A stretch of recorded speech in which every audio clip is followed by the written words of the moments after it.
smash that subscribe button. Just like if I was a gambling man, I would have smashed whatever it is that I could have smashed to make money off of Hammer, right? You got to hammer this, blah, blah, blah, blah, blah. I don't know the gambling term. You could steam it. Steam it? All right. Yeah. Anything that I could have made money off of when it comes to the Cowboys, I should have. You can rack it. Everything from Will Brett Maher, or however you pronounce his last name, Maher, miss a field goal. Like all that stuff, right? I would have made so much money off the Cowboys. So I was a week early with the Cowboys. And I think what ended up happening last Monday night in their win against Tampa Bay Buccaneers said more about the Buccaneers than it did about the Cowboys and their Super Bowl window or their chances. The Bucs were just bad, and the Cowboys took advantage of that.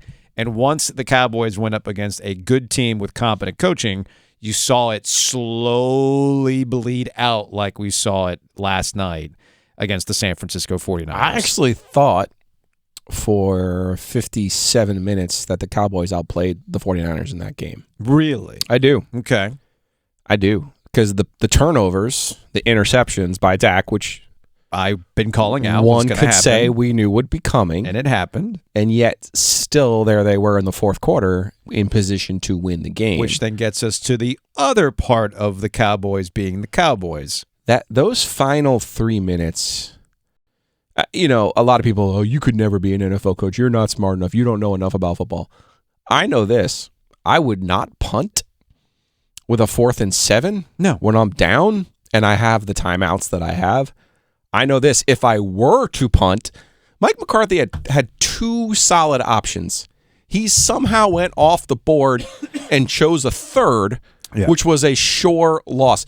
Dennis, what's my guy's name who gives us all the scenarios? I ran all the scenarios. Oh, Steve Kornacki? No. We're in the end game now, Dennis. Oh, that was Dr. Strange. Dr. Strange. All 14,605 of them. Steve Kornacki is Dr. Strange. Dr. Strange is sitting there on Mike McCarthy's shoulder. He should have been. And told him, we're in the end game now. Okay? Go for it on 4th down. Yeah, man. You still have your timeouts. And it's better than whatever cockamamie, loop-de-loop nonsense, get the band on the field, Little Giants, desperate Puerto Rico, whatever they were going to call that Zeke Elliott play. And they ended up nearly getting Zeke Elliott and the other guy just murdered on. It was embarrassing. It was an embarrassing display of Mike McCarthy and all of his clock management malpractice in real time. Which we called, which I was expecting. But we were, but it's almost like after last year of not going down, not spiking the ball, you're like, well, how are they going to do it again? Well, they did it again. Right? They'll always find a way. And then they somehow did it again. No, look, they somehow out cowboyed themselves. I said this last night as the game was getting away from them because of their own mistakes. Credit to the Cowboys. They delivered. They didn't deliver in the way that Jerry Jones wants them to deliver, as in, I want to win and get to a Super Bowl. I'm saying they delivered in what we need in these NFL talking streets. They gave us Dak Prescott turnovers. Is he truly a guy that's worth, investing in? What's the Dak Prescott legacy? He has no legacy. It caused Skip Bayless to do one of the cringiest things I've seen on the internet in 5 years, where a grown-ass man in his 60s had somebody film him in his kitchen and carry a Dak Prescott jersey into and throw it in a trash can. It was one of the cringiest things I've ever seen, and it made me second-guess what I'm doing for a career, that if this is where things are going, I want out. I don't want to do this, right? So you get that. And then I said this last week, if they lose in the most Mike McCarthy way possible, do not underestimate Jerry Jones firing Mike McCarthy after this weekend and getting in on the Sean Payton sweepstakes. Now, Jerry Jones, and you're talking about, oh no, I'm not for a second am I thinking about this. Baloney. In fact, Rex Ryan, ESPN earlier today, was backing this up, saying, hey man, you got to take a long look at this dude who once again found a way to do stupid things on the football field. I mean, it would be crazy, guys, if you're going to let a coach go with 12 wins. Was it crazy when the Eagles let Doug Peterson go? And the quarterback? Was it crazy then with Carson Wentz? You had all that investment in him. You let him go. You also let the head coach go. How's it look now? Yeah.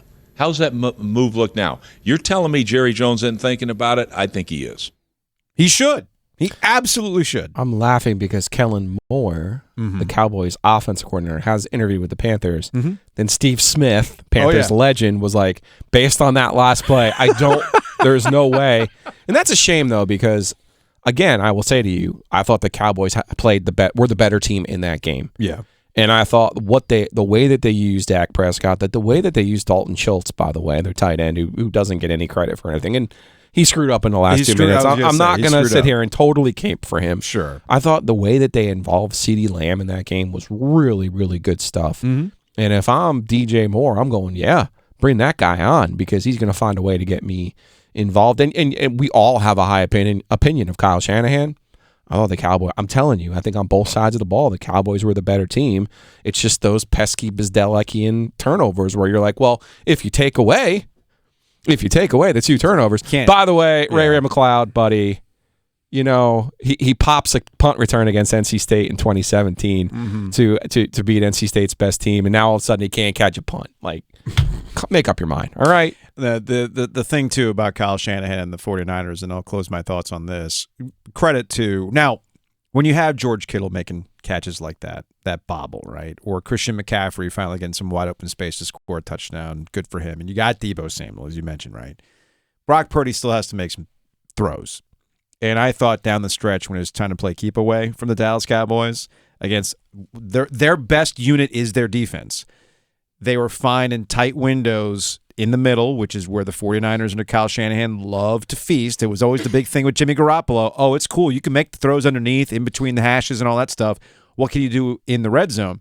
I thought Purdy did a good job when it mattered to get it to where it needed to be. And his best plays were on first down. My pet peeve with NC State football, you have to throw the ball more on first down because you have the defense guessing. Yeah. And I thought those were the best plays to Kittle in the seam. Those were his best throws. And, again, hat tip to Kyle Shanahan. But I thought the Cowboys actually played the better game. If you take away those 3 turnovers. Sure. That's all you got to do. Just take away the things the Cowboys are known for doing on a consistent basis in their biggest games. Take away those things, and man, they're Super Bowl champs.